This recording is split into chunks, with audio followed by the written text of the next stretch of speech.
What you're about to listen to is a bit unusual for the content I post on YouTube. Many of you might know that I love to write, whether it be fanfiction or original fiction, and many of you might also know that everything I write is set in one shared universe.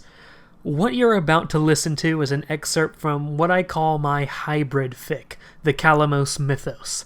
I say hybrid fic because it's a fusion of all my fanfic and all my original fiction in one universe.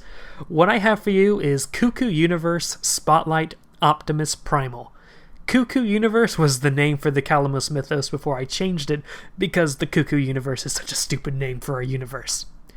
I figured that asking people to read the KOALAS mythos is asking for a lot, but I realized that I might be able to get some new readers if I did a sort of audiobook for one of the chapters and released it on YouTube.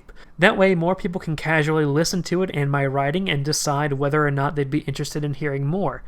I selected a chapter that I'm really proud of, and it doesn't really require you to know any of the lore and continuity for the KOALAS mythos. This is strictly to help you figure out if you like my writing and what I try to do with characters or not. My writing style also uses several hard cuts to serve as transitions between scenes, so I leave a longer than normal pause to represent the change of scenes and passing of time. In the description will be links to other videos I've made talking about the KOALAS mythos / Cuckoo Universe, and the link to the KOALAS mythos website if you want to know more. If you're interested and want to know more. And let me know if you like what you hear and if you'd be interested in hearing any more of my writing in this sort of audiobook form. Without further ado, I present a story I wrote titled Forbidden Fruit. Cuckoo Universe Spotlight Optimus Primal. Forbidden Fruit. Location unknown. Date unknown. It was a violent awakening. Thrusted into reality by an explosion of energy, he stumbled into this brave new world. Or was it an old world? Was it a world at all?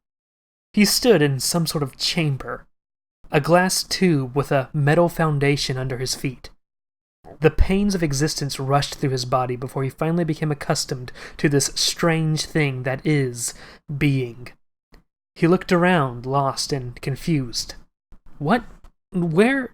He blabbered the first words that came to his head. Words? What were words? What is here? What am I? Slowly, his oral articulation came back to him as he looked down at his hands. What strange things they were. A point from which 5 wiggly metallic rods came from. But they weren't just metallic, were they? Some sort of organic matter was interwoven with the metal. Technological yet organic. Techno-organic.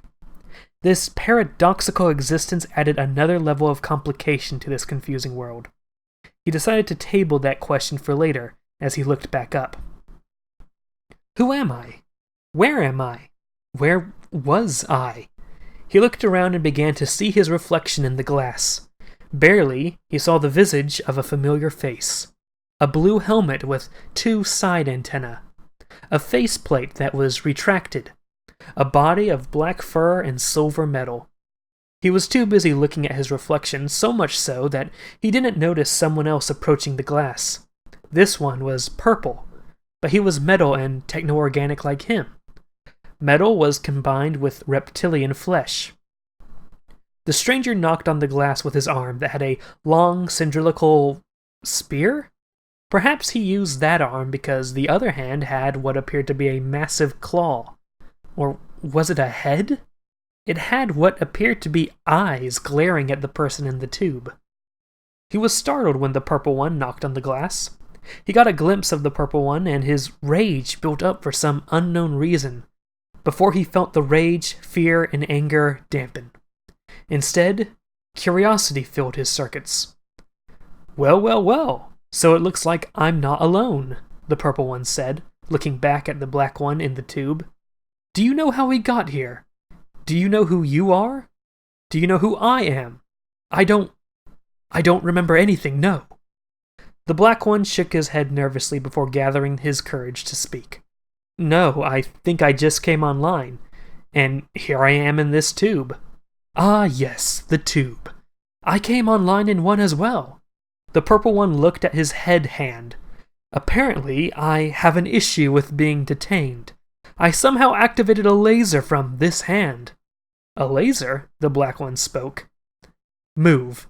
The purple one spoke, raising his hand, opening the hand's mouth. With very little prior warning, the black one quickly moved to the side as the purple one shot the tube with his laser from his hand. The glass shattered. The black one had to shield himself with his arms. The loud shattering sound eventually subsided. "You're welcome," the purple one said, lowering his arm. Thank you," the black one said. The purple one looked down at the metal foundation the black one stood upon. "Wait. Something is written here. You have a name." "Optimus Primal," the purple one said. "Maybe I should check my tube." "Optimus Primal? Yeah, my name is Optimus Primal. I remember that. At least, I remember it now," Optimus Primal said. "It just made sense after you said it." "Yes, well, we're out of our tubes, but we're still confined," the purple one said, gesturing around. "We're in some sort of giant metal something," the purple one said. Optimus Primal looked around. "Maybe there's a door or something?" "A genius conclusion. If only I thought of that myself," the purple one said sarcastically. The two had walked around for a while. Their first target was the tube from which the purple one came from to check for his name. Then, the priority was escape. "Here we are," the purple one said. They hadn't traveled too far from Primal's location of confinement. "Ah, just like yours. There's a name on the base." Primal looked at the shattered tube with unease. "Well, so, I was just trying to understand life. In your first moments of existence, you blow up something?" Primal asked. The purple one didn't listen. He was busy trying to find his name. "Ah, here it is," the purple one said. "My name is Megatron." "Megatron?" Optimus Primal repeated. "That sounds really familiar. But I don't know how I would think that's familiar. I was only activated a few hours ago." "I do like the sound of it, yes. But it doesn't really mean anything to me," Megatron said. He looked at Primal. "You seem to click with Optimus Primal as a name, but for me, I don't know. It doesn't feel like that's my real name." "Regardless, we found your name. Now we need to get out of here," Primal said. He didn't know why, but Primal had a bad feeling about this place. He wanted to leave as soon as possible. I think I had a ship," Optimus Primal said out of the blue. They had been looking around the mysterious place for a few hours. They were slowly reaching the conclusion that the place was some sort of facility. As they were doing so, Primal was thinking about who he was. "A ship?" Megatron asked, stopping in his tracks to look at his newfound friend. I don't know. I know what a ship is," Megatron realized. "Why do I know what a ship is?" "I don't think we were just activated and born, Megatron," Optimus Primal said. "I think we were taken from somewhere, and we lost our memories." That's even worse than I thought," Megatron sighed. "It's one thing to learn about yourself and forge a new life. It's another thing to have already been a person. Anyone you meet might have known you before. Anything you do." Megatron became lost in thought. "I had a crew." "Huh?" Megatron snapped out of his thought process after hearing Primal's voice.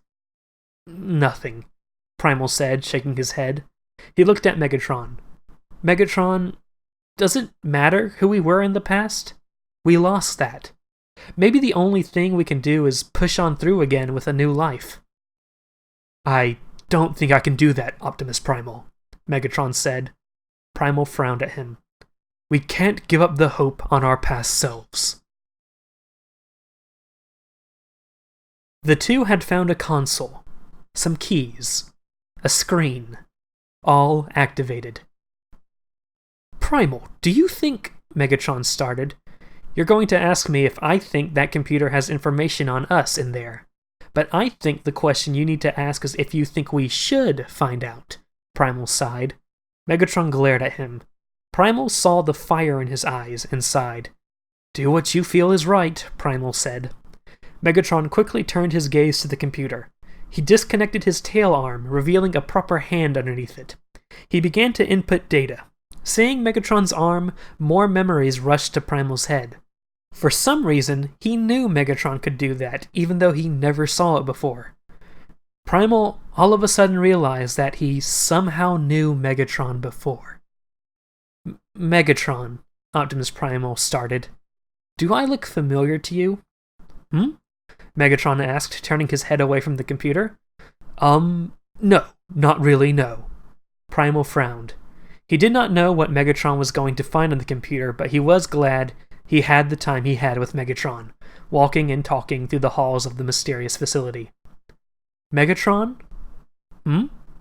What do you think of me? What a weird question, Megatron started, but he realized Primal was being serious. Well, from our conversations, I think you're very smart, and you're determined, but you're a bit naive. Your opinions on finding our past tell me you're some sort of nonconformist trailblazer sort of guy. We'll always be different in that regard. But I'm glad to have met you. I do think of you as a friend. What if what you find changes that? Primal asked. Unlikely, Megatron. Okay, right. But I don't think, Megatron started. The console completed the search Megatron had done on Megatron. The pinging sound of the search being completed distracted Megatron and made him look back at the computer. His eyes swiftly scanned the screen. He read some keywords as he scanned. Megatron, leader of the Predacons? Descendant of the Decepticon Cybertronian Wars. Cryotech, Dark Side, Tripredacus Council. Megatron stopped speaking out loud as his optics fell upon one paragraph. He read it silently once, and then twice. On a third run, he read it out loud. Megatron then led his Predacons against Optimus Primal's Maximals during the heated Beast Wars. Memories rushed back to both Optimus Primal and Megatron. Everything came back, from the time of their birth to the time they suddenly disappeared while relaxing in their respective quarters in the Axelon and Darkseid in the Beast Wars, and how they were brought to this strange facility. Megatron and Optimus Primal looked at each other slowly.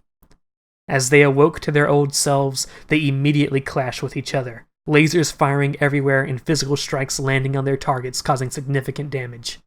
It was a violent awakening.